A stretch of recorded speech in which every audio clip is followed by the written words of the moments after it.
আমার ভাইয়েরা, হযরত ইব্রাহিম আলাইহিস সালামের কথা আল্লাহ পাক কোরআনে কারিমে বলছেন সবর কারে কয়, দেখো শেখো সবর কারে কয়। আল্লাহ পাক বললেন, ইব্রাহিম তোমার বিবি আর তোমার নবজাতক এই সন্তানকে রেখে আসো মক্কা নগরীতে। তিনি চলে গেলেন, সেখানে ঘর নাই, বাড়ি নাই, কিচ্ছু নাই, চতুর্দিকে ধুধু বালু আর মরুভূমি।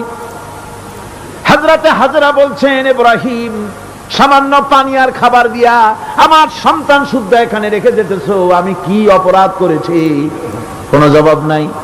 দুইবার তিনবার বলার পরে হাজরা বলছেন, ইব্রাহিম গো, তবে কি আমার আল্লাহর হুকুম মতো আমারে রেখে যাচ্ছ নাকি? হযরত ইব্রাহিম আকাশের দিকে আঙ্গুল উঁচু করলেন। কথা বলবেন, বাক শক্তি বেরোচ্ছে না। 80 বছর বয়সের সময় একটা বাচ্চা আল্লাহ তারে দিচ্ছেন, আর এমন বাচ্চা পয়গম্বরের ছেলে, কি সুন্দর চেহারা, মরুভূমির উপরে ফালাই দিয়ে রওনা হয়ে যাচ্ছেন, মুখ দিয়া কথা সরছে না, আকাশের দিকে দেখালেন। হযরত হাজরা বুঝতে পারলেন। হযরত হাজরা বলেন, ইব্রাহিম কোনো চিন্তা নাই, নিশ্চিন্ত মনে বাড়ি ফিরে যাও।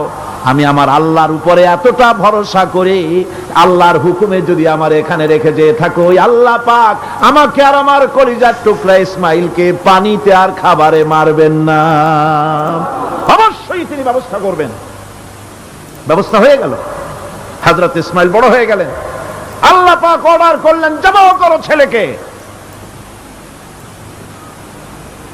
হযরত ইব্রাহিম আলাইহিস সালাম যখন জবাহের প্রস্তাব করলেন, হযরত ইসমাইল তা আপত্তি করতেন, বাবাজি আমার মায়ের আর আমাকে বাচ্চা অবস্থায় ফেলে গেলেন, খাবার দেন নাই, পরার দেন নাই, বছরের পর বছর আমাদের এখানে কাটলো, দেখতেও আসেন নাই, আজ আসছেন জবাহ দিতে, এটা কেমন কথা? কি ধরনের বাপ আপনি? এরকম বলছে নাকি? এরকম বলছে? হযরত ইব্রাহিম আলাইহিস সালাম প্রস্তাবটা কিভাবে পারলেন? আল্লাহ পাক কোরআনে কারিমে দৃষ্টান্ত রেখে দিয়েছেন। আল্লাহ পাক বলছেন, হযরত ইব্রাহিম ছেলেকে বললেন, ইয়া বুনাইয়া, হে আমার কলিজার টুকরা লাডলা, হে আমার কলিজার টুকরা সন্তান, ইন্নী আরা ফিল মানাম আন্নী আযবাহুক, আমি স্বপ্নে দেখছি আমি যেন তোমাকে জবাহ করতেছি, ফানজুর মাযা তারা, তোমার রায় কি বলো? আমি তো স্বপ্নে দেখছি যে আমি তোমার জবাহ করতেছি, এখন তোমার রায় কি, তোমার মত কি? হযরত ইসমাঈল আলাইহিস সালাম শুনিয়া দিলেন দৌড়, নাকি না? হযরত ইসমাঈল আলাইহিস সালাম ধৈর্যের প্রতীক, তিনি কি কথা বললেন? তার মুখের কথা কোরআন শরীফে আল্লাহ পাক উঠায় দিলেন। হযরত ইসমাঈল বললেন, ইয়া আবাতি ফাআল মা তু'মারু সাতাজিদুনি ইনশাআল্লাহু মিনাস সাবিরিন, হে আমার পিতা, আপনি যে ব্যাপারে আদিষ্ট হয়েছেন আপনি তা পালন করুন, অবশ্যই আমাকে ধৈর্যধারীদের মধ্যে পাওয়া যাবেন। সুবহানাল্লাহ। এক বর্ণনা এসেছে, হযরত ইসমাঈল বললেন, আব্বাজান আমি ধৈর্যধারীদের ভিতরে আমারে পাবেন, তবে জবাহ করার আগে আমার হাত পাটা একটু বেঁধে নেন, কারণ জবাহের যন্ত্রণায় আপনার গায়ে যদি আমার হাত পাও লেগে যায় তো বেয়াদবি হয়ে যেতে পারে, আর আমি মরে আমার জবাহ হয়ে যাওয়ার পর আমার রক্ত মাখা জামাটা নিয়া আমার মা হাজেরারে দিবেন, কারণ তাকে মা বলবার মতো আর তো কেউ নাই। হযরত ইব্রাহিম তাকে বাঁধবার জন্য প্রস্তুতি নিলেন। হযরত ইসমাঈল বলছেন, আব্বাজান বাঁধবেন না, বাঁধার প্রয়োজন নাই। বলে, কেন? একবার বাঁধতে বললে আবার তুমি নিষেধ করছো কেন? ছেলে বলছেন, আব্বাজান বাঁধবো না এই জন্যে, হয়তো কিয়ামতেই প্রশ্ন উঠতে পারে যে আল্লাহর হুকুমে রাজি ছিল না বলে হাত পা বাঁধা জবাহ করছে, আমি এই সুযোগ দিব না, আপনি জবাহ করেন, আমি এতটুকু নড়াচড়া করব না। ধৈর্যের চরম প্রতীক হযরতে ইসমাঈল আলাইহিস সালাম দেখাই দিয়েছেন ধৈর্য কারে কয়। মহান আল্লাহ রাব্বুল আলামিনের নির্দেশে ইব্রাহিম আলাইহিস সালাম তার সন্তান ও স্ত্রীকে দূর আরবে রেখে আসেন। এখন আমরা শুনব সেই মহান আত্মত্যাগের কাহিনী। বলছেন বিশ্ববরেণ্য মুফাসসিরে কোরআন আল্লামা দেলাওয়ার হোসাইন সাঈদী। শুদ্ধ এখানে ভালো হয়ে যেতেছে, বাড়ি নাই, ঘর নাই, আমি কোথায় থাকবো, কোথায় আশ্রয় নেব, কে আমার খাইতে দেবে? তুমি আমার উপর রাগ করছো, কেন ফেলে যাচ্ছ? জবাব নেই। আবারও বললেন, কেন ফেলে যাচ্ছ? ইব্রাহিমের তো বুক ফেটে যাচ্ছে, বলতে পারতেছেন না, বুক ফেটে যাচ্ছে। সন্তান, স্ত্রী এভাবে ফেলে যাচ্ছে, মুখটা মলিন। হযরত হাজরার হুঁশ এলো। হযরত হাজরা বুঝলেন ইব্রাহিম সাধারণ মানুষ নন, তিনি আল্লাহর নবী, আর নবীরা আল্লাহর হুকুম ছাড়া কাজ করেন না। প্রশ্ন করলেন, ইব্রাহিম তুমি যে আমার এখানে রেখে যাচ্ছ, এটা কি আল্লাহর হুকুম? হযরত ইব্রাহিম বলছেন, অবশ্যই অবশ্যই। আর কিছু বলতে পারলেন না, উপরে আঙ্গুল টোছা করলেন, আমার আল্লাহর হুকুম, তাই তোমার রেখে গেলাম। হযরত হাজরা বলেন, ইব্রাহিম মনে কোনো কষ্ট নিও না, কোনো চিন্তা করো না, তুমি নিরাপদে নিশ্চিন্তে বাড়ি চলে যাও, আমিও কোনো চিন্তা করব না।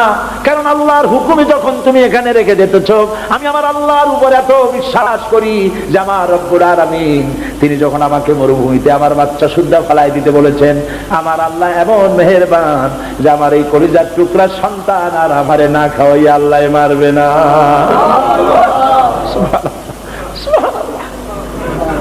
হযরতে হাজরা পানির জন্য দৌড়দৌড়ি করলেন। সাফা মারোয় আপনারা জানেন, সব জানা কথা, সাফা মারোয় দৌড়িয়ে দৌড়ি। এই যে পানির জন্য হাজরা দৌড়াইলেন, আল্লাহর কাছে খুব নাপছন্দ হয়েছে নাকি? এমন পছন্দ হইল আল্লাহর কাছে, কিয়ামত পর্যন্ত তার এই বান্দির আমল, এই দৌড় আল্লাহর কাছে এমন পছন্দ হয়ে গেল, কিয়ামত পর্যন্ত সমস্ত হাজীদের জন্য আল্লাহ ওয়াজিব করে দিল, দৌড়াও, আমার হাজরা যেমন দৌড়াইছে সেই রকম দৌড়াও। সুবহানাল্লাহ।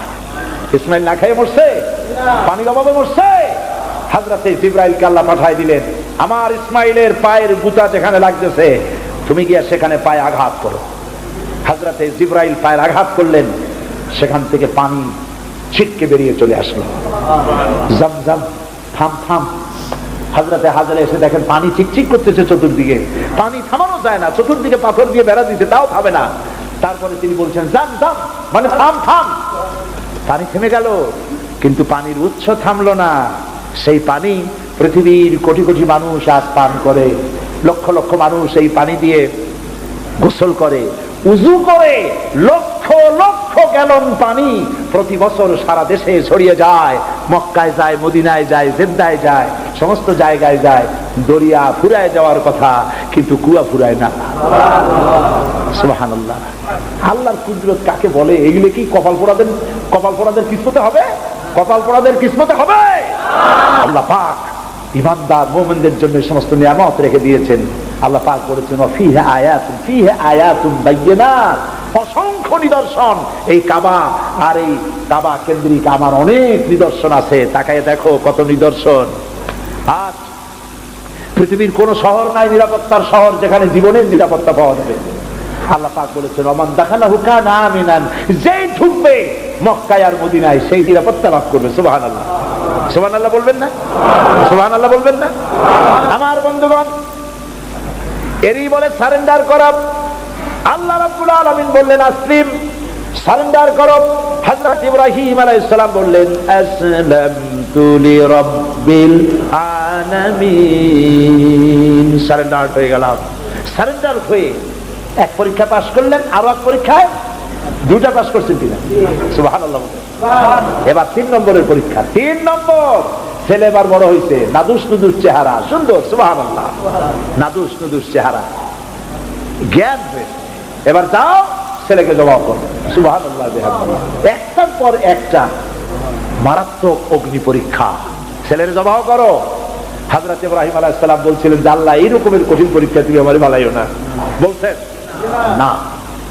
আমার মা বোনেরা, আমার ভাইয়েরা লক্ষ্য করেন, হযরত ইব্রাহিম ছেলেকে প্রশ্ন করলেন, তারে বললেন পরিষ্কার, আল্লাহ আমাকে অর্ডার করেছেন, ইন্নী আরা ফিল মানাম আন্নী আযবাহুক, আমি স্বপ্নে দেখেছি আমি তোমাকে জবাব করতেছি, বলো তোমার অভিমত কি? ফানজুর মাযা তারা, বলো তোমার অভিমত কি?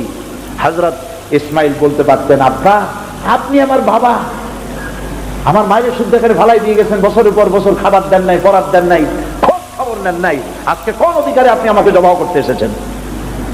বলতে পারতেন না? তিনি কি তা বলেছেন? না। এর নাম মুসলমান। চিল্লায় বলেন সুবহানাল্লাহ। এর নাম মুসলমান। আল্লাহর হুকুমের সামনে মাথা নত করে দাও। হযরত ইসমাঈল কি জবাব দিলেন? হযরত ইসমাঈল বললেন, ইয়া আবাতি ফাআল মা তুমারু সাতাজিদুনি ইনশাআল্লাহু মিনাস সাবিরিন। হে পিতা, আপনি স্বপ্নে যে ব্যাপারে আদিষ্ট হয়েছেন, দেখেন ছোট্ট মানুষ কিন্তু তিনি কথা বললেন না যে আপনি স্বপ্নে যা দেখছেন তাই করেন। তিনি বললেন কি, আপনি স্বপ্নে যে ব্যাপারে আদিষ্ট হয়েছেন আপনি তা পালন করুন। ছেলের এই জ্ঞান হয়েছে আমার আব্বা আল্লাহর পয়গম্বর, আর পয়গম্বরেরা নিজের ইচ্ছায় কিছুই করে না।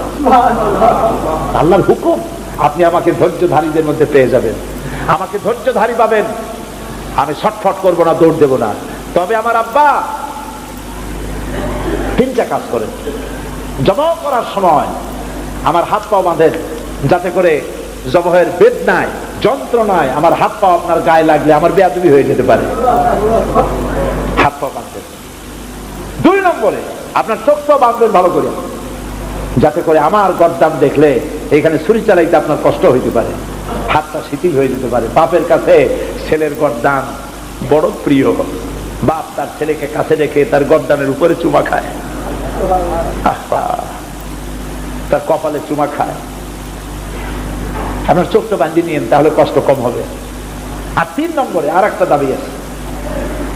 3 নম্বরে আর একটা দাবি হলো, আমার মা হাজেরা জনম দুঃখিনী মা, আমার কোন সন্তান তার নাই, মা বলে ডাকবার মতো।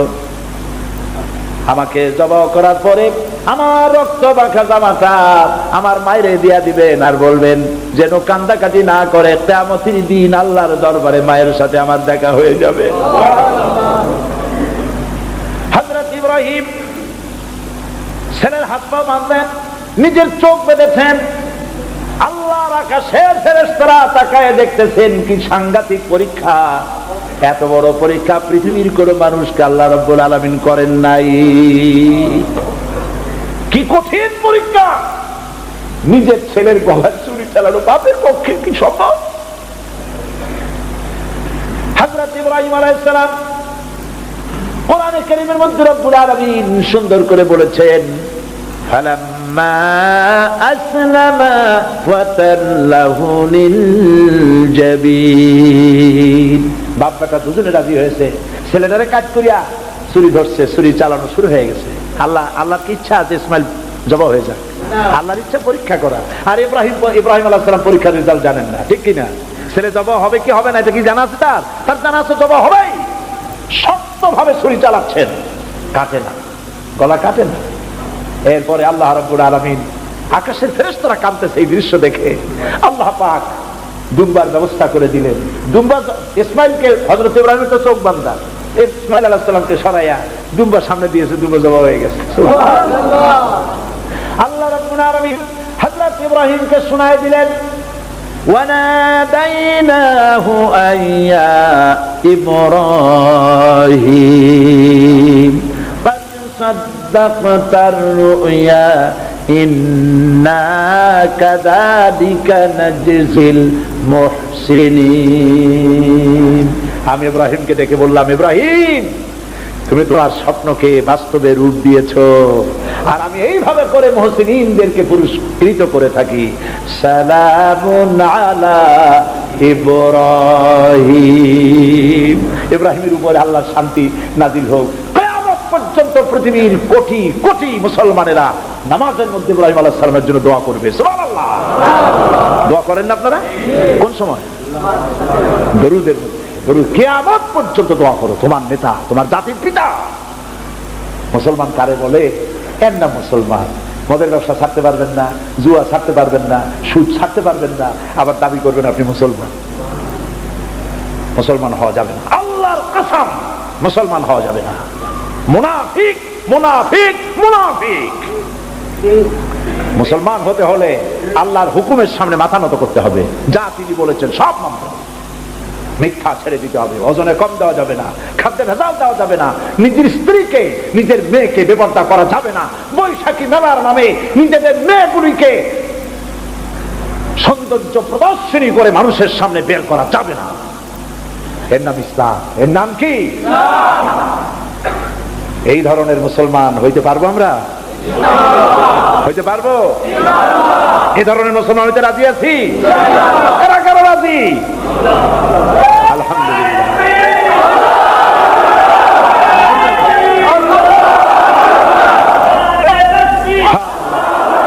বলি আলহামদুলিল্লাহ। জোরে বলেন আলহামদুলিল্লাহ।